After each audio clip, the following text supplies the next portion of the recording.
Understand fundamentals of food preparation. Today we're going to start with Objective 2.0. You should be able to understand the kitchen safety after we have discussed this PowerPoint. Your compelling question will be, what safety guidelines should be used in the kitchen? According to the Foods for Today textbook, it reads, Cal was in a hurry and needed to fix a meal fast. As he cracked some eggs for the omelet into a bowl, some egg whites fell on the floor. I'll clean that up later, he thought. He rushed to the refrigerator to get several other omelet ingredients. He balanced them in one hand and he reached for the cutting board that hung from the wall. Just then, the telephone rang. As Cal turned to answer the call, he felt something slick under his foot. The egg white, he thought, as his foot slid out from under him. Most people think of a kitchen as a pleasant place to prepare enjoyable food. While this is true, just a few seconds of carelessness can turn the kitchen into an accident zone.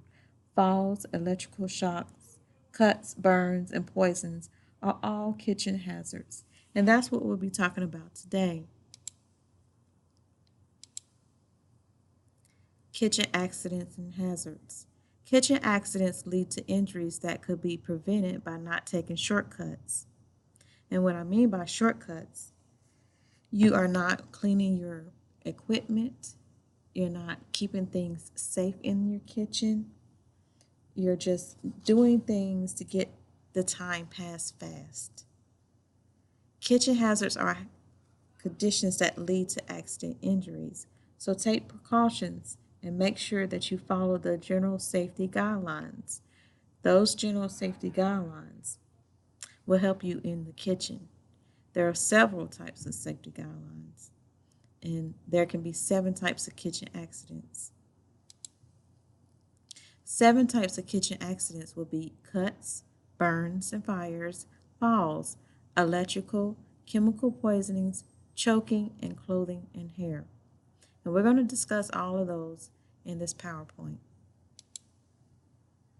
Let's discuss cuts first. Let's talk about the guidelines for prevention. We don't use knives much in this classroom. If we do use a knife, they're most likely going to be a plastic knife. However, if we need to use a sharp knife, I will hand that to you individually, watch you use it, and then take it back from you. There should be no sharp knives just laying around in the kitchen. If we do have knives, we need to make sure they're sharp because sharp knives keep things safe. If you have a dull knife, it's going to slide off whatever you're cutting and most likely cut your finger. So we always need sharp knives in the kitchen. A person is less likely to cut themselves with a sharp knife. We want to wash our knives separately. If we were to put the knives into the soapy water, we won't be able to see it, and then we may cut ourselves. So therefore, we want to separate the knives from the regular silverware. So if you can just put that to the side, even if it is a plastic knife, put it to the side and wait to the end and wash your knives. Never cut toward yourself, always cut away. Never point a knife at someone, that looks very dangerous. And store your knives properly. So we have a holder that's in a locked closet, so you won't be able to get to the knives. You have to have a key to get into the closet and a key to get into the cabinet. And that's a lot of safety, so none of our students will have access to knives. When you are cutting, you want to have your fingers curled under so you don't cut your fingers. Now there's some other ways of getting cuts as well, and that's with small appliances and glasses. You should never place your hand inside of a small appliance, such as a blender or food processor. When you're finished with it, you want to unplug it, wash it down, and put it back into the cabinet. For glasses, many times students in this class will drop a glass. Do not pick them up. You're going to be reluctant to try to pick it up. Do not pick it up. You want to sweep it up and then clean up the spill. So you want to dispose of the broken glass properly with the broom and put it in the trash can. If anything is left on the floor, we're going to wipe it up, not with our hands. First aid for cuts. So if you happen to get a cut with one of the knives or maybe the scissors or something else sharp that's in the kitchen, we want to try to cover up the wound and apply pressure until it stops bleeding. We want to go and wash it with hot soapy water and then apply some antiseptic, which will probably be some alcohol, and a sterile bandage. Our first aid kit is in the kitchen. It's in the cabinet where the other antiseptics, band-aids, and washcloths and towels are. If you are cut severely, I'm going to have to send you upstairs to the nurse's office. If it's that bad, they'll probably call 911 and you'll go directly to the hospital. Burns and fires. Now, we have not had any burns and fires as I was teaching, but make sure you follow these guidelines to prevent that. Use pot holders to handle hot utensils. The pot holders are at each station. You just open the drawer that's right beside the oven and you'll see the pot holders. There's more than one. When you open the lids of your pans or in the microwave, open it away from you. You don't want the steam to come to your face. So open up away from you and then the steam won't hit your face and you won't have this hot heat on you that may burn you. You also want to turn handles of pans away from the edge of the range to avoid tipping. If you have any young siblings in your house, most likely they're trying to reach for anything. And if they reach for a hot pan with the handle facing out and it tips over, it's going to burn that child. So you always want the handles to go to the back of the oven. Keep ranges and drip pans free of grease. So if you ever worked in a fast food restaurant, they will want you to clean the grease pan every day. And we don't do that often in the house. Most likely you probably won't even know where the grease pan is. But if there is grease on the oven, you need to wipe it down. In fact, every time you're in the lab, you wipe down your ovens. Do not put out grease fires with water. Water will spread the fire. Instead, you want to put down baking soda or salt. We also have a fire extinguisher.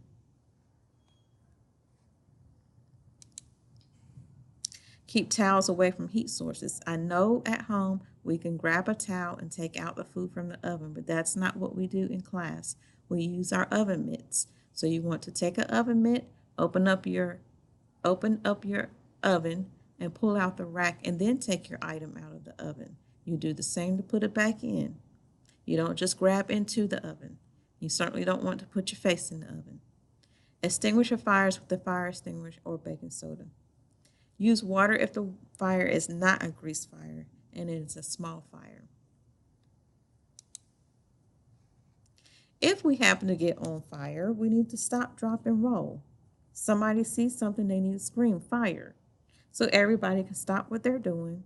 And if the person is on fire, they can drop down to the floor and roll around to get the fire off of them. If for some reason you burnt your finger in the hot heat or some grease popped on you, you want to turn on the cold water and run your hand up under the cold water. Do not apply any kind of ointment and do not try to break open blisters that happen with a fire. You want it to heal on its own. Falls. So if you are short, like I am, you're not able to reach to the top of the cabinet. Therefore, you want to ask someone, can they please reach to the top of the cabinet for you?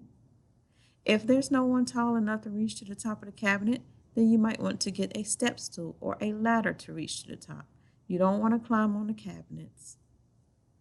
If there is a loose rug, which we don't have any in the lab, but there is one by the door, you want to secure it, and they have slip resistance on the bottom of the rugs. If there is a spill from the kitchen, if you happen to be pouring milk or there's some water on the floor or maybe some salt or sugar, you want to clean that up immediately.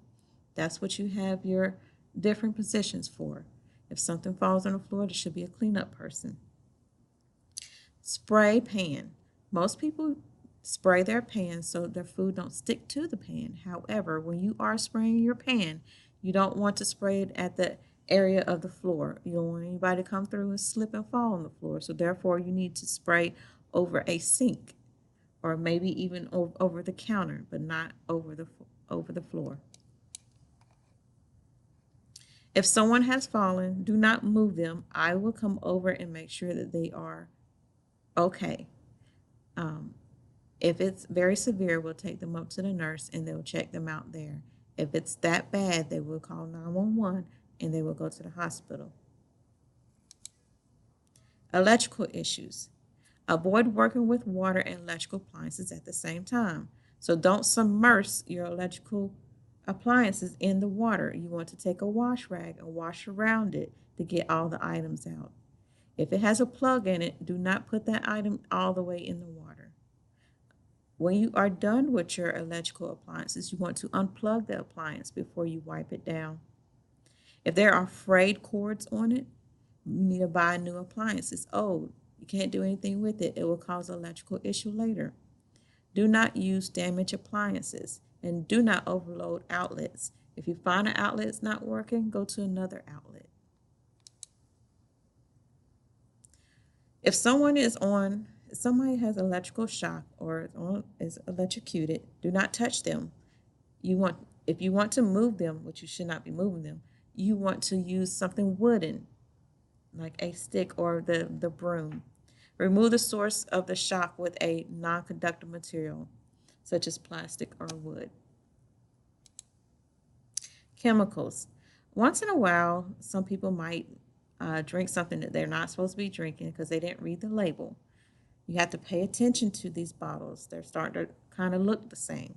So if someone happens to inhale some chemical poisoning, you want to make sure that they call 911, drink some milk or some water. But you should always try to keep all hazard products and medication out of reach of children. So you don't want to put them on the bottom counter as we usually do. We usually put it under the sink at home. We don't want to do that. We want to put it on a higher cabinet so they cannot reach it. Keep all chemicals in their original container and make sure it's clearly labeled. So don't reuse a jug and put some poison in there. Nobody knows what it is. Keep all chemicals away from the food. So you should not have your spray next to your chicken. You should not have your Clorox spray next to the chicken. You should not have your Ajax next to raw vegetables. None of the chemicals should be close to the food. We don't want any kind of chemical poisonings. First aid. So if we were to inhale some chemicals or we ate some chemicals, then we need to call poison control. Have the container of poison with you so you can give the Poison Control Center any information listed on the bottle to assist with giving you the right first aid information. If we are choking in the cafeteria or in this classroom after we have cooked in the lab, you want to let that person try to cough it out first. However, if it's a little child and you're out with them and they are choking, give them a slight second to see if they can take it out. If they can't, you want to put your finger in their mouth and like a hook, take the food out the back of their mouth and bring it out. Sometimes children, you have to turn upside down and get that food out their mouth, but in no way should you be banging on the back of their back. You should chew your food thoroughly before swallowing and do not give children little small pieces of food such as hot dogs and carrots and candies and anything hard. Avoid talking and laughing when you have a lot of food in your mouth.